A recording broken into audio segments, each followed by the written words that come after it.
ये देखिए दोस्तों, अब मैं आपको दिखा रहा हूँ मौत का पहाड़। असली मौत का पहाड़ ये है, चमोली में आता है। और इसको आप अगर देख पा रहे हैं तो हम पूरी गाड़ी इसके नीचे चलती है। और यहाँ बहुत डरने वाली बात है, बहुत ज़्यादा।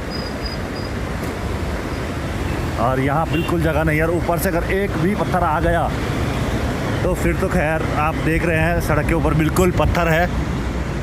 और वहाँ से बस भी आ रही है, बड़ी बड़ी गाड़ियाँ भी आ रही है। ऊपर पत्थर देखिए, बस पत्थरों के नीचे चल रही है।